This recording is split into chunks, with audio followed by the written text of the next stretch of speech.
Olá e bem-vindos a mais uma aula em português com a professora Paula Lagarto. Hoje vamos dedicar a nossa atenção ao conto Sempre é uma Companhia de Manuel da Fonseca. Este conto é um dos 3 contos que se podem ler ao nível do 12º ano e, apesar de serem apenas exemplos daquilo que vão ser os contos de autor portugueses no século XX, será importante vocês, ao estudarem estes 3 contos, se aperceberem das características em comum, muito em particular no que diz respeito ao facto de serem contos, e já falámos nisso nas características do conto em outros vídeos, mas também, obviamente, das características da narrativa e desta tipologia textual em específico.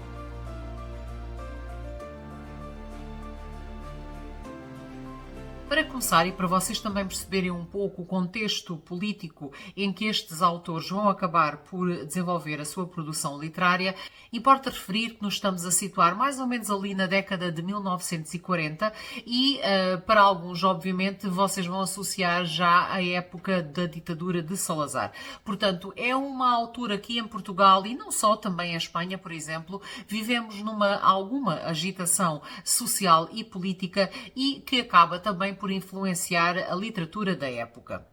Manuel da Fonseca vai ser então um dos autores que vai desenvolver esta estética do neorrealismo. E reparem que a própria palavra neorrealismo vai acabar, para alguns de vós vão se lembrar precisamente daquilo que era o realismo com o Eça de Queiroz e a geração de 70, por exemplo. E se pensarem um pouco, se os realistas da geração de 70, de 1870, já tinham também uma certa preocupação, uma grande, aliás, preocupação social de analisarem aquilo que se passava na sua sociedade para, através da literatura, despertar um pouco as consciências das pessoas para aquilo que estava errado na sua ótica e que precisava de ser mudado, este neorrealismo vai acabar por partilhar algumas dessas semelhanças. Portanto, há aqui um certo compromisso social que estes autores, entre os quais então Manuel da Fonseca, vão assumir para tentarem, através da literatura, mostrar aquilo que estava com problemas e aquilo que estava errado na sociedade. Por isso mesmo, algumas das características que o neorrealismo vai assumir vão passar por esta semelhança com a realidade. Portanto, são histórias com as quais os leitores se deveriam então identificar e aproximar também das suas personagens. É aqui de referir que vocês vão encontrar nestas histórias, muitas das vezes, um contexto até rural, um contexto socioeconómico mais baixo, portanto, o foco mais nos trabalhadores, no dia-a-dia das pessoas ditas mais normais e humildes, e não propriamente numa classe social mais privilegiada. Estas histórias, estes contos, muito em particular, vão acabar por procurar também mostrar um pouco um valor documental, tanto é um testemunho da época, e quando vocês leem os contos, como Sempre é uma Companhia, em que temos o reflexo, por exemplo, do aparecimento de uma telefonia nos povos e naquela localidade, vocês acabam por poder pensar um pouco na vida que era naquela altura tão diferente daquilo que é hoje em dia. São histórias em que, normalmente, o narrador vai ser extremamente direto e objetivo. Claro que podemos também ter comentários e algum sarcasmo e ironia até dos narradores, mas são histórias em que a objetividade vai acabar por prevalecer. Também não se esqueçam que é nesta altura que se desenvolve a Segunda Guerra Mundial. Por isso mesmo, estas narrativas acabam por ganhar ainda uma maior importância pedagógica, uma maior importância de transformação da sociedade através da literatura.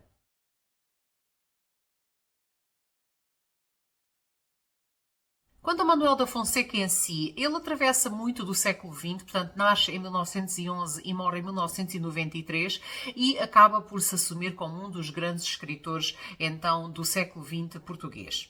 Ele estuda no Colégio de Belas Artes, mas acaba por então não seguir carreira propriamente ligado às Belas Artes, apesar de termos ainda testemunhos dessa fase da sua vida. Sendo alentejano, acaba por voltar ao Alentejo sempre que tem a oportunidade e muitos dos seus contos, como Sempre é uma Companhia, aliás, acabam por se passar então também aqui na zona do Alentejo.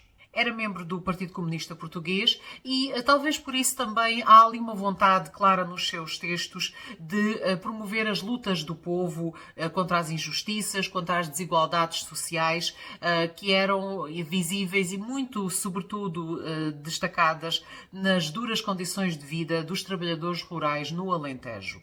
A nível profissional, ele acaba por ter várias profissões, não apenas a de escritor, e acaba, inclusive, também por causa de disputas mais relacionadas com a política, ser, inclusive, também preso.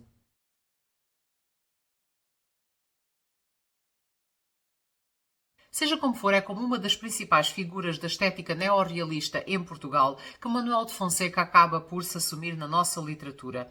Em 1953 publica O Fogo e as Cinzas, de onde fazem parte então vários contos, entre os quais sempre é uma companhia. Se vocês já leram o conto com os vossos professores, sabem então que a história, apesar de simples, acaba por rodar e falar um pouco do isolamento das populações no Alentejo e como o aparecimento da telefonia, que era realmente ali uma novidade na época, muda a rotina daquela população. Portanto, é um assunto muito simples, é um tema muito comum, mas o autor acaba por nos mostrar então uma história com o foco nesta tensão social, neste isolamento, como combater, como as personagens e as suas rotinas de vida ali isolados no Alentejo mudam tão drasticamente com a presença daquele aparelho que lhes dá uma voz do mundo exterior à sua volta, e todas essas dinâmicas acabam por trazer uma história que simples, mostra muito das preocupações do autor na época em mostrar como eram as vidas então destas populações mais humildes, com mais dificuldades e muito em particular muito isoladas aqui no Alentejo. É preciso lembrar realmente que todas as mudanças que estão a acontecer na Europa, mesmo com a própria guerra a desenvolver-se e posteriormente, nas décadas seguintes, acabam por trazer ao de cima a necessidade de dar voz também a espaços e a figuras, a personagens que não tinham tanto destaque até então na nossa literatura. E essa importância dada às camadas mais baixas, mais humildes, mais pobres, mais isoladas da sociedade é realmente uma das grandes preocupações e uma das bandeiras dos neorrealistas. Daí o foco em contos como no Sempre é uma Companhia, então numa localidade do Alentejo, rural, maioritariamente pequena, com pessoas que trabalhavam no campo e cuja existência era marcada por uma rotina e um isolamento do resto do país, que é quebrado então com a chegada da telefonia. Mas este destaque dado não só à própria zona do Alentejo, como a estas figuras então mais humildes, é muito característica dos neorrealistas. Falando um pouco no resumo do conto, o conto, por definição, e como já vos falámos nisso noutros vídeos, tem poucas personagens. A nossa personagem principal é um senhor chamado Batola, que tem com a mulher um pequeno café, uma taberna, como nós dizemos aqui no Alentejo, e é uma existência um bocadinho conflituosa com a sua esposa. Ela é que manda em casa, ela é que toma as decisões, ela é que governa o café, e o Batola começa os seus dias logo sem vontade de fazer nada, passivo, a beber, a gritar com a mulher e ela a gritar com ele. Portanto, é uma existência que nós não vamos propriamente dizer que é muito rica. É uma existência que não tem quase que um sentido na vida, e nós vamos perceber isso na primeira fase do conto, em que ele apenas acorda, levanta-se, bebe, recebe os clientes, os fregueses, como nós dizemos, no café, e não tem vontade de fazer mais nada, sem ser estar ali a olhar para a planície e a pensar quando é que a morte vem e a recordar os amigos que já não estão com ele. É uma figura que nos é apresentada com uma existência profundamente monótona, profundamente aborrecida e cansativa, em que ele não encontra nada que o anime, nada que lhe dê uma motivação especial para todos os dias acordar e ir então para o café. Ele recorda muitas vezes um amigo chamado Rata, um mendigo itinerante que, no entanto, de vez em quando parava ali e falava com ele e que, entretanto, se suicidara. Portanto, até a ausência também desse amigo acaba por ser muito marcante, e nós percebemos como o Batola não tem ninguém, sem ser a sua esposa, com a qual não tem propriamente a melhor das relações. Ora, a rotina da aldeia muda quando chega então um carro, algo também raro, e dentro desse carro vem um senhor muito bem posto, muito bem vestido, que pede ao seu motorista para trazer a caixa. Ora, aquela caixa não é mais do que um rádio. O aparelho é-nos primeiro apresentado então como uma caixa, mas depois nós começamos a perceber então de que se trata, e percebemos então que é um rádio, basicamente. Ora, Com aquele rádio, o vendedor acaba por perceber que tem ali uma oportunidade de negócio e tenta então vender o aparelho ao Batola. No entanto, a sua esposa não vai na conversa do vendedor porque não quer gastar dinheiro e desconfia daquele aparelho que não conhece, acima de tudo também. Há inclusive um momento tenso em que a esposa do Batola diz mesmo que se compras isso, eu vou-me embora, eu saio de casa, e o vendedor vê ali a vida dele um bocadinho mal parada e depois começa a desenvolver ali uma estratégia muito rapidamente em que basicamente vai dizer ao Batola e à sua esposa que vai deixar o rádio à experiência durante um mês e, passado esse mês, se eles quiserem ficar com ele, ficam. Então, se não quiserem, devolve. E ele aí acaba por, não se pronuncia, mas o bom do rádio vai ficar então no café durante um mês. Ora, durante o mês em que o rádio está então no café, a vida do Batola muda drasticamente. A esposa desaparece de cena porque ela não pode nem ver o rádio à frente. No entanto, o rádio vai dar uma vida tremenda ao café porque as pessoas vão ser atraídas pelo facto deste dar as notícias do mundo, dar música e as pessoas, em vez de se enfiarem em casa quando vinham da jornada do trabalho, à noite acabavam por ir mais vezes ao café e o Batola de manhã acordava logo com vontade de ir ligar o rádio e atender os seus fregueses, os seus clientes. Portanto, o mês voa e o Batola mal se apercebe de que este está a passar quando chega então à altura de ter que confrontar a mulher acerca da decisão de ficarem ou não com o rádio. Portanto, quer o Batola, quer os outros habitantes da aldeia estavam perfeitamente convencidos da necessidade de manter o rádio,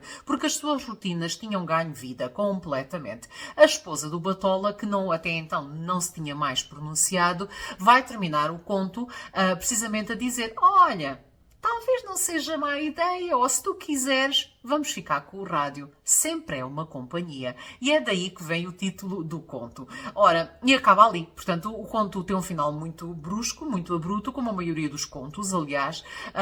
Mas, resumidamente, a história é extremamente simples e com poucas personagens. Aliás, tal como acontece em muitos contos, nós só vamos ter o nome do Batola, que é a nossa personagem principal, o nome do Rata, que era então o seu amigo mendigo que se suicidara, e depois temos também o nome da pessoa que acompanhava, portanto, o motorista do vendedor, que era o Calcinhas. Agora, o facto das personagens não terem também um nome próprio é representativo de como estas vão ser tipos sociais. Portanto, elas acabam por estar ali não para se representarem, se caracterizarem propriamente a elas, mas sim para mostrarem um grupo, para caracterizarem todo um conjunto de pessoas que acaba por ter as mesmas características. Portanto, os desconfiados em relação ao rádio e à novidade, representados pela mulher, ou então todo o povo da aldeia que acaba por funcionar quase como uma personagem coletiva também. Ora, falando um pouco das categorias da narrativa e pensando, por exemplo, então nas personagens,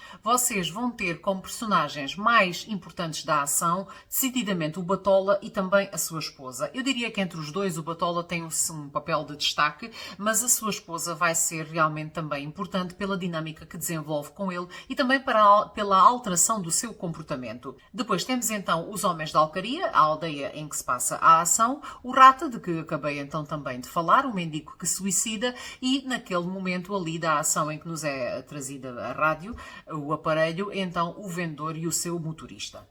Em termos práticos, dificilmente vocês precisam de saber as características das personagens especificamente para um exame nacional de português, porque quando têm saído contos nos exames, eles raramente têm saído propriamente um excerto destes contos, destes 3 contos que vamos focar aqui nos nossos vídeos, porque o que interessa realmente é vocês desenvolverem competências de análise de contos, tendo em conta certas características comuns. Claro que se vocês souberem as características destas personagens de uma maneira geral, será útil, porque até pode dar-se o caso de realmente sair um excerto de um destes contos no exame nacional. Nunca se sabe, ou que vocês possam necessitar de usar estas informações para a parte do texto expositivo no primeiro grupo do exame.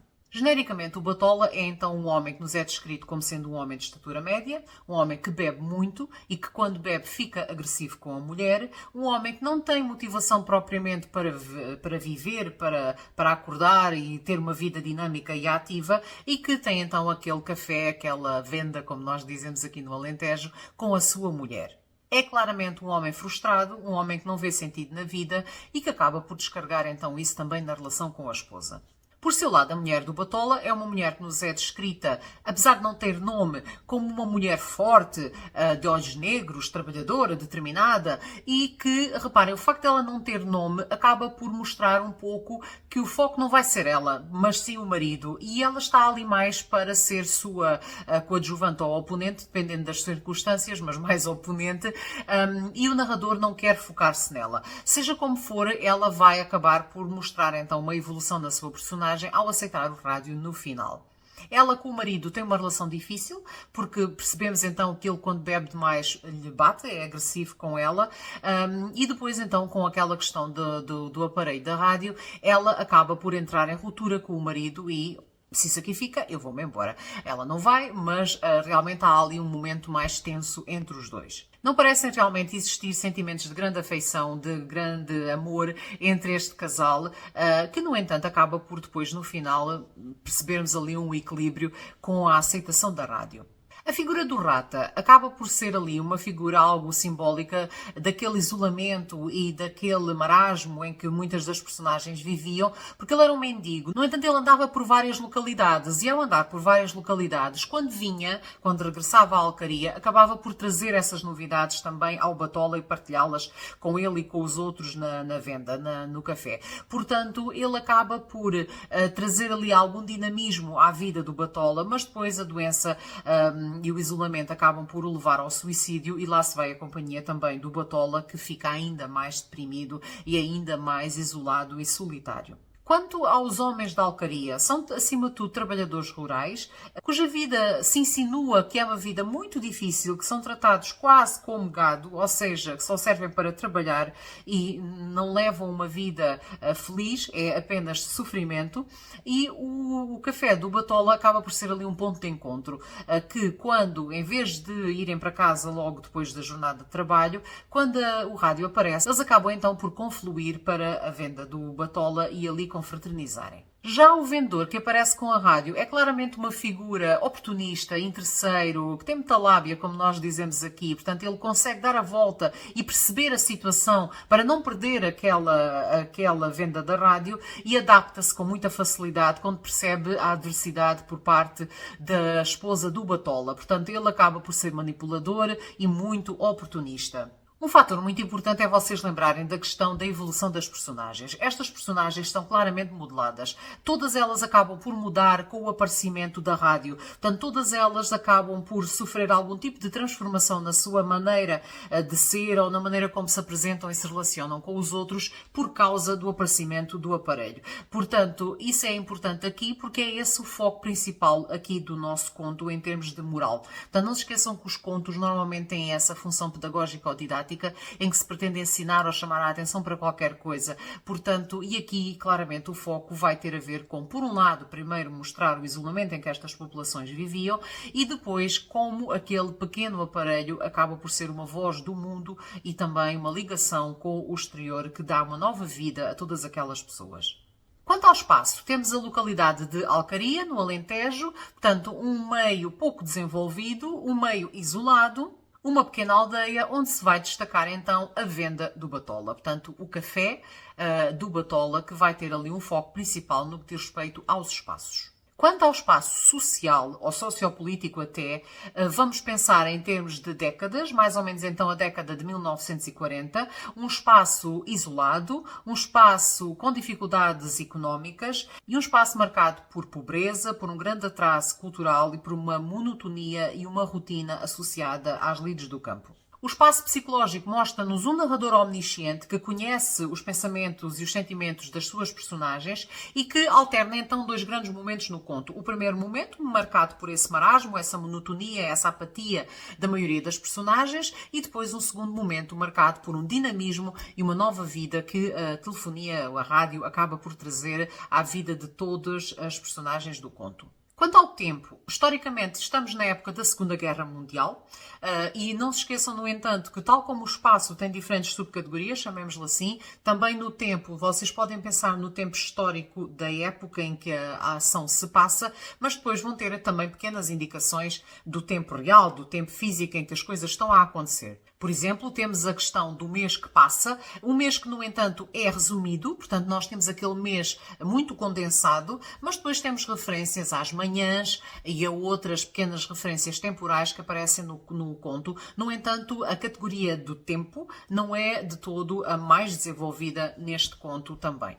Quanto à ação, temos então esses dois momentos de que já vos tinha falado. Portanto, um primeiro momento marcado pela solidão, pelo isolamento, pela apatia, por esse marasmo existencial da maioria das personagens, pela rotina dos trabalhadores, por exemplo, e depois um momento de convívio, um momento de maior dinamismo e alegria, que é motivado e promovido então pelo aparelho da telefonia. Quanto à ação, realmente a telefonia é o momento de viragem, portanto é ali aquilo que acaba por impulsionar a mudança em termos de dinâmica de história. Portanto, há dois momentos e a telefonia, o aparecimento da telefonia muda tudo e acaba por motivar os acontecimentos que se seguem a partir dali. É importante que vocês consigam caracterizar estes dois momentos e que percebam a importância, então, das mudanças que se dão, porque até nós subentendemos, obviamente, essa reaproximação do Batola e da sua esposa, mas, acima de tudo, vamos-nos aperceber das mudanças no próprio Batola e na forma como as outras pessoas também mudam as suas rotinas e deixam de se isolar só nas casas para conviverem mais, então, na venda do Batola. Portanto, o que vocês devem conseguir fazer é exemplificar como é que essas alterações motivadas pela telefonia são então desenvolvidas no conto. E por aí vocês vão ter facilidade em explicar estes dois momentos na ação da história. Quanto à linguagem e o estilo, é uma linguagem essencialmente simples. Claro que, dependendo da zona do país onde vocês estejam, vocês poderão ter dificuldade em entender alguns regionalismos ou algumas expressões mais populares aqui do Alentejo. Por exemplo, tenho quase a certeza que um aluno do Norte terá dificuldade em entender o que era uma venda, porque é como nós aqui muitas das vezes ainda chamamos aos pequenos cafés tradicionais muito antigos, as tabernas e as vendas, são palavras que se usam muito aqui do Alentejo e que acabam por ser mais específicas da zona. Agora, vocês com facilidade entenderão perfeitamente alguns dos ditos populares, algumas das expressões mais populares que as personagens usam e que são também o espelho daquilo que está a ser contado. Portanto, se temos personagens numa história que se passa no Alentejo, obviamente, para ser o mais realista possível, vamos dar voz e vamos mostrar as características da linguagem também da zona. Seja como for, é uma linguagem relativamente simples e fácil de entender e o narrador é, então, não só omnisciente, mas, por vezes, ele consegue, dentro do ser heterodiegético, ou seja, não participa na nossa história, por vezes ele é subjetivo e faz pequenos comentários acerca daquilo que está a narrar. Não há muitas expressões com segundos sentidos e é tudo muito denotativo, ou seja, a linguagem está lá e é usada para nos informar, para nos dar a conhecer a história e não para criar um significado metafórico, por exemplo. No que diz respeito às características do conto em si, o Sempre é uma Companhia acaba por mostrar essa intenção pedagógica, essa intenção didática de ensinar qualquer coisa aos seus leitores. Num contexto da Segunda Guerra Mundial, introduz-nos ali a questão da rádio e da telefonia, que vai mudar a dinâmica das nossas personagens e que mudou a dinâmica das nossas relações no mundo, não é? Mas é uma história simples, com um desenvolvimento linear, progressivo, portanto não há ali recuos, avanços, tudo acontece de uma forma profundamente natural. O próprio espaço exterior, portanto os campos, as planícies, acabam por agravar a solidão e o isolamento também das nossas personagens. Portanto, esta ligação entre as personagens e o meio à sua volta está também muito bem mostrada aqui no Sempre é uma Companhia. E o conto acaba por nos permitir pensar um bocadinho sobre o que é vivermos sozinhos ou em comunidade e, sobretudo, na época em que ele se desenvolve. Não se esqueçam nunca disso, também têm que olhar um pouco para o texto à luz da época em que ele foi escrito, não é?